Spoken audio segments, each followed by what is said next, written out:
आज की कहानी का शीर्षक है मौत से सामना। तो चलिए बढ़ते हैं कहानी की ओर। आज जो घटना के बारे में मैं बताने जा रहा हूँ वह मोहन जी की है। उनकी उम्र मात्र 25 साल है। उन्होंने मुझे इंस्टाग्राम पर मैसेज करके बताया था। तो सबसे पहले मोहन जी को तहे दिल से धन्यवाद देता हूँ। मोहन जी बताते हैं कि उनका एक प्रिय मित्र था जिसका नाम रोशन था। हम लोग बचपन से ही एक दूसरे के बिना नहीं रहते थे। मैं पढ़ने में थोड़ा कमज़ोर था और सच बताऊं तो मेरा पढ़ने में मन भी नहीं लगता था, जिसकी वजह से मेरे पिताजी मेरी कम उम्र होने के बावजूद भी मुझे खेती में लगा देते हैं और मेरा मन खेती में ही लगने लगता है। रोशन बचपन से ही पढ़ने में होशियार था, जिसकी वजह से वह बाहर पढ़ने के लिए चला जाता है। आमतौर पर जब एक दोस्त होशियार निकल जाता है तो वह अपने अनपढ़ दोस्त को इग्नोर करने लगता है, लेकिन रोशन के साथ ऐसा नहीं था। मेरे न पढ़े होने के बावजूद भी वह मुझे फ़ोन करता रहता और घर गांव का हाल भी पूछता रहता। जितना मैं उसे मानता था उतना ही वह भी मुझे मानता था। कुछ दिनों बाद पता चलता है कि उसकी जॉब लग जाती है और सुनने को मिलता है कि वह एक महीना में 50,000 रुपये कमाता है। मुझे तो उस दिन बहुत खुशी हुई कि मेरा दोस्त इतना पैसा कमा रहा है, और कहीं ना कहीं मुझे इस चीज़ का दुख भी लग रहा था कि काश मैं भी अच्छे से पढ़ लिख लेता तो आज मैं भी इतने ही पैसे कमा पाता। खैर, अपनी अपनी किस्मत होती है। वैसे रोशन मुझे नौकरी से पहले 4-5 दिनों में फ़ोन कर ही लेता था, लेकिन जब से उसने जॉब किया उसके भाव बदले बदले से लग रहे थे, क्योंकि नौकरी जो पा गया था। अब शाम होने वाली थी और मैं अपने खेत से घर की ओर चल देता हूँ। गांव में हर जगह केवल उसी की चर्चा होती रहती। खैर, इस चीज़ से मुझे बुरा भी नहीं लगता था, क्योंकि उसने जॉब के लिए इतनी मेहनत जो की थी। अब रात हो गई और मैं खाना पीना खाकर सो जाता हूँ। आज मुझे अच्छे से नींद भी नहीं आ रही थी। मुझे आज डर सा लग रहा था। इससे पहले ऐसे कभी भी नहीं हुआ। रात के 1 बज चुके थे और मेरे हाथ पैर भी दर्द कर रहे थे। मैंने बुखार की एक गोली खाई और सो गया। सोने के बाद मुझे अजीब अजीब सपने आने लगते हैं। सपने में ऐसे लग रहा था जैसे कोई व्यक्ति मेरे दोस्त रोशन का गला घोट रहा है और वह मदद की गुहार लगा रहा है। पूरी रात यही चलता रहा और जैसे ही मेरी नींद खुलती है तो समय करीब 6 बज चुके थे। 10 मिनट तक तो मैं ऐसे ही बिस्तर पर लेटा रहा। फिर जब मैं बिस्तर से उठता हूँ तो मैं देखता हूँ कि घर में कोई भी नहीं था। तभी बाहर से ज़ोर ज़ोर से रोने की आवाज़ आती है। मैं जल्दी से बाहर की ओर भागता हूँ तो देखता हूँ कि सभी लोग रोशन के घर के पास खड़े हुए थे और कुछ लोग उसके घर की ओर जाते हुए कह रहे थे कि बेचारे के साथ बहुत बुरा हुआ, ऐसा नहीं होना चाहिए था। फिर मैं दौड़कर रोशन के घर के पास जाता हूँ। उसकी माँ का रो रो के बुरा हाल था और उसके पिताजी बेहोश हो चुके थे।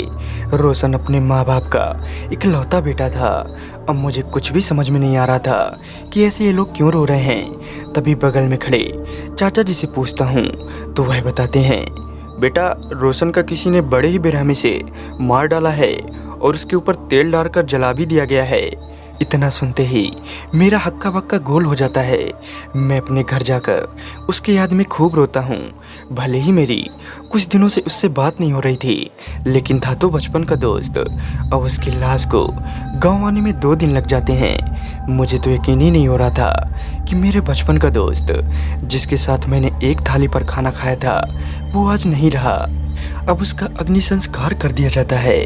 गांव का माहौल बिल्कुल ही डरावना लग रहा था, जिसके ऊपर पूरा गांव गर्व महसूस कर रहा था। वो आज इस दुनिया में नहीं रहा। उसके मरने के कुछ दिन बाद सब अपने काम धंधे में लग जाते हैं। मैं भी पुनः अपने खेती में लग जाता हूँ। उसका खेत मेरे खेत के बगल में ही था। उसके खेत में एक आम का पेड़ भी है। उसी के नीचे उसका अग्नि संस्कार किया गया था। इस टाइम मैं अपने खेत में ही सोया करता था, क्योंकि छोटे मोटे जानवर पूरी खेती चल लिया करते थे। रोजाना की तरह ही मैं घर से खाना खाकर 8 बजे खेत की ओर निकल जाता हूँ। मेरे पास एक छोटा सा कीपैड मोबाइल था। उसी में मैं टाइम पास किया करता था। ठंड का मौसम था। मैं अपने मड़ई के सामने आग ताप रहा था। मेरी नज़र बार बार आम के पेड़ के पास जा रही थी, जहाँ पर उसको आगी दिया गया था। अब रात के 11 बज चुके थे। अब मैं मड़ई के अंदर सोने चला जाता हूँ और कुछ ही देर बाद मैं सो भी जाता हूँ। तभी बाहर से एक डरावनी आवाज़ आती है जिसके कारण मेरी नींद खुल जाती है। मैं बाहर जाकर देखता हूँ तो कोई भी नहीं था। फिर मड़ई के अंदर आ जाता हूँ और सोने लगता हूँ और जैसे ही आंख बंद करता हूँ तो एकदम से रोशनी दिखाई देने लगती है, जिसकी वजह से मैं डर जाता हूँ और बाहर जाकर देखता हूँ तो आम के पेड़ के नीचे रोशन सिर झुकाए हुए बैठा हुआ था। मेरे तो रोंगटे खड़े हो जाते हैं और मैं भागने लगता हूँ और जैसे ही भागता हूँ तो फिर से रोशन मेरे सामने कुछ ही दूरी पर सिर झुकाए हुए बैठ जाता है। मेरी तो जान ही निकलने वाली थी। वह मुझसे कुछ कहना चाहता था। इतने में ही मैं बेहोश हो जाता हूँ और जब मुझे होश आता है तब रात के 3 बज चुके थे। कहते हैं सुबह के टाइम में भूत पिशाच नहीं दिखते। शायद यही वजह रही होगी कि रोशन अब मेरे सामने नहीं बैठा हुआ था। मैं हाँफते हाँफते घर की ओर भागने लगता हूँ। घर के दरवाजे बंद थे। मैं ज़ोर ज़ोर से हाँफते हुए चिल्लाने लगता हूँ। फिर मेरी मम्मी दरवाज़ा खोलती है। फिर मैं पूरी बात अपनी मम्मी से बता देता हूँ। फिर सुबह पिताजी भगत जी को बुला लाते हैं और भगत जी झाड़ फूँक करते हैं। तब जाके मैं ठीक होता हूँ। मैं ठीक तो हो जाता हूँ, लेकिन मेरे को एक बात समझ में नहीं आ रही थी कि आखिर वो कहना क्या चाहता था। शायद वो मुझे बहुत चाहता था, इसलिए मेरे को ज़्यादा नुकसान नहीं किया। खैर उस दिन के बाद मैं रात में खेत जाना बंद कर देता हूँ। ऐसी घटना मेरे साथ पहली बार हुई थी। मैं आज भी अपने दोस्त को बहुत याद करता हूँ और अकेले में जाकर रो लेता हूँ।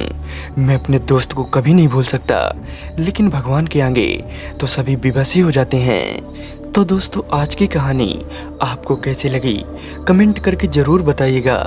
और यदि आप भी मुझे कोई रियल घटना के बारे में बताना चाहते हैं तो मेरे इंस्टाग्राम आईडी पर भेज सकते हैं। तो आज के लिए बस इतना ही। मिलते हैं किसी और घटना के साथ। तब तक के लिए बाय एंड टेक केयर।